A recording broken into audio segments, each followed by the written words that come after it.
Friends, welcome to my channel పసి foods. ఇవాళ special టేస్టీగా యమ్మీగా మామిడికాయ లస్సీ అనేది ఎలా ప్రిపేర్ చేసుకోవాలో చూద్దాం. చూస్తేనే నోరు ఊరుతుంది కదా.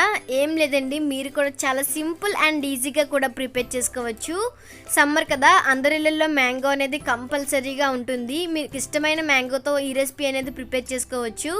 చాలా అంటే చాలా బాగుంటుంది. సో ఆలస్యం చేయకుండా రెసిపీలోకి అయితే వెళ్ళిపోదాం.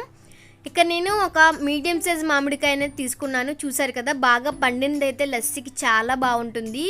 మీకు అందుబాటులో ఏ మామిడికాయ ఉంటే ఆ మామిడికాయ అనేది తీసుకోవచ్చు. ఇక్కడ నేను బంగిరిబిల్లి మామిడికాయ అనేది తీసుకున్నాను. ఇప్పుడు దీన్ని ఒక పేలర్ ఉపయోగించి పైన ఉన్నటువంటి తొక్క మొత్తం అంతా కూడా తీసేవాలి. ఎక్కడ కూడా తొక్క అనేది ఉండకూడదు. చూసారు కదా, ఈ విధంగా మొత్తం అంతా కూడా బాగా క్లీన్ చేసుకున్న తర్వాత దీనికి ఉన్నటువంటి బొడ్డు అనేది కట్ చేసుకొని శుభ్రంగా కడిగి చిన్న చిన్న ముక్కలుగా కట్ చేసుకుంటున్నాను. మీకు ఇష్టమైతే ఏ మామిడికైనా కూడా తీసుకోవచ్చండి, ఇదే తీసుకోవాలని ఏమీ లేదు. చూసారు కదా, ఈ విధంగా చిన్న చిన్న ముక్కలుగా కట్ చేసుకొని తీసుకుంటున్నాను. ఇప్పుడు ఒక మిక్సీ జార్ తీసుకొని ముందుగా కట్ చేసుకున్నటువంటి మామిడికాయ ముక్కల్ని ఇందులో వేసుకోవాలి.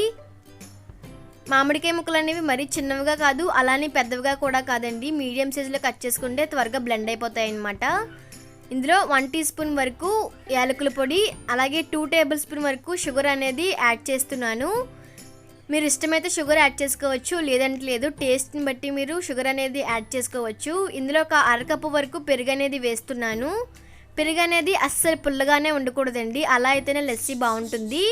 తగినన్ని వాటర్ వేసుకొని మీకు కావలసినంత చిక్కగా లస్సీ అనేది మిక్సీ పట్టుకోవాలి. చూసారు కదా, లస్సీ అనేది మరీ పల్చగా ఉంటే కూడా తాగడానికి అంతలా బాగుండదు. చూసారు కదా, ఇక్కడ చూపించిన విధంగా ఈ విధంగా మిక్సీ పట్టుకుంటే లస్సీ అనేది తాగడానికి చాలా బాగుంటుంది. మరి ఇంకెందుకు ఆలస్యం, మీరు కూడా తప్పకుండా ట్రై చేసి మీకు అలా కుదిరిందా నాకు కామెంట్ చేసి చెప్పండి. ఎప్పుడైనా బయటికి వెళ్ళొచ్చినప్పుడు కానీ చల్లగా తాగాలి అనిపించినప్పుడు ఇలా ఇంట్లో ఉన్న వాటితోనే ఈజీగా లస్సీ అనేది ప్రిపేర్ చేసుకోవచ్చు. సో ఈ వీడియో కనుక నచ్చినట్లయితే లైక్ చేయండి, షేర్ చేయండి, అలాగే నా ఛానల్ని సబ్స్క్రైబ్ చేయడం అయితే మర్చిపోవద్దు.